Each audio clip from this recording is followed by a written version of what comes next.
जय श्री राम भक्तों। एक छोटा सा प्रसंग, एक छोटी सी कथा हम आपको सुनाना चाहते हैं।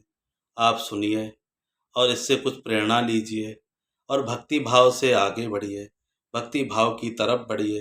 अपने इष्ट मित्रों को यह वीडियो आप शेयर करें, उन लोगों को भी बताएं।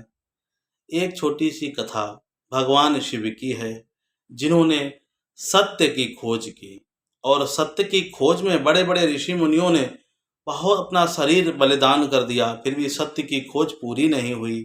परंतु भगवान सदाशिव ने एक बहुत बड़ा उदाहरण दिया है।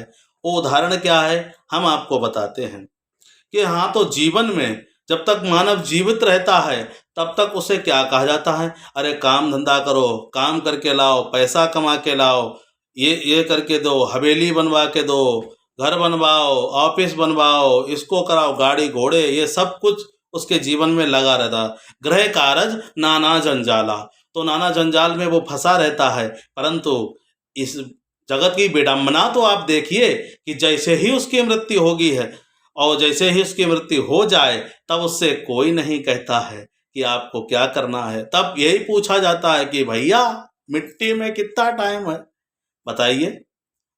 ऐसा ये जगत है। तब उसके पीछे खड़े होकर क्या बोला जाता है, राम नाम सत्य है, राम नाम सत्य है, राम नाम सत्य है। अरे बताइए, ये जगत की कैसी विडंबना है। जगत में जब तक मानव जीवित रहा तब तक उससे काम काम कहा गया, और जब मर गया तो राम नाम सत्य है, वैसे दाम नाम सत्य है। तो आप देखिए, तो भगवान सदाशिव ने क्या देखा, एक मुर्दे को जाते हुए देखा और उसके पीछे लोग राम नाम सत्य कहते हुए जा रहे थे। तो माता पार्वती ने उनसे कहा कि इसने जगत भर में अपने, जब तक इसका जीवन काल रहा है तब तक इसने कभी राम नाम सत्य नहीं माना। राम राम करना, अरे राम राम से क्या पेट भरेगा, ऐसा इसने कहा है। आज इसके पीछे इसे मुर्दे को लोग राम नाम सत्य सुना रहे हैं। तो उन्होंने कहा, हे उमा, ये सिर्फ शमशान तक ही सीमित हैं, शमशान के बाद ये सब भूल जाएंगे कि राम नाम सत्य है। बस दाम नाम सत्य है, काम नाम सत्य है, इसी को याद रखेंगे। उन्हीं कामनाओं में, फिर माया में, फिर जंजाल में ये भटकने लगेंगे। तब भगवान सदाशिव ने क्या किया कि आज हम देख कर आएंगे कि इंसान का जो मानव जीवन है उसका सत्य क्या है, कौन से सत्य है। तब भगवान सदाशिव ने क्या किया, रूप बदल लिया और रूप बदलकर उस मुर्दे के पीछे पीछे हो लिए। तब उसे थोड़ी दूर बाद रखा गया, उस पे हाथ में 2 पिंड बना के, लड्डू बना के, जो हम लोग पिंड दान करते हैं वो दिए गए, छाती पे रखा गया। तो उन्होंने कहा इसमें कोई सत्य की बात नहीं, ये रोज भरता है, भरने के लिए झूठ बोलता है। फिर उसके बाद थोड़ी देर बाद के बाद में क्या हुआ, उसको आगे ले जाकर नहलाया गया। तो उन्होंने कहा भी कोई बड़ी बात नहीं है, रोज़ साबुन से नहाता है और रोज़ इसको रखा जाता है, नहलाया जाता है, धुलाया जाता है, तेल मालिश की जाती है, उससे कोई सत्य का उसमें कोई तात्पर्य नहीं है। फिर उसके बावजूद में क्या हुआ, उसने क्या किया, क्या उसको जो है लकड़ियों पे रखा गया।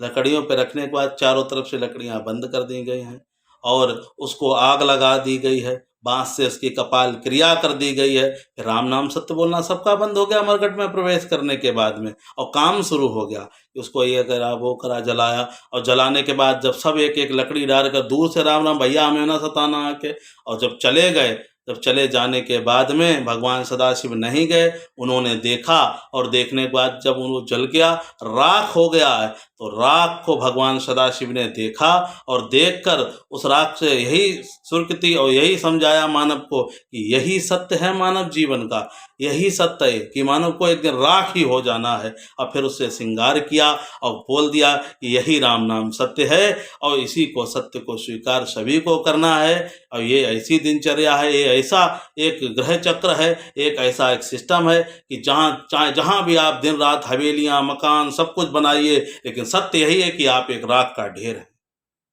जय श्री राम। आप इससे प्रेरणा लें और आप भगवान श्री राम की भक्ति करें। सदाशिव का यह वचन लोगों जन जन तक पहुंचाइए ताकि लोग जागृत हों और भगवान सदाशिव और श्री राम की भक्ति में आग्रह हों। जय श्री राम। अगर हमारी ये कथा आपको अच्छी लगी हो तो आप हमें लाइक करें, फॉलो करें, कमेंट करें। यदि कोई सुझाव देना हो तो आप हमें कमेंट अवश्य करें। जय श्री राम।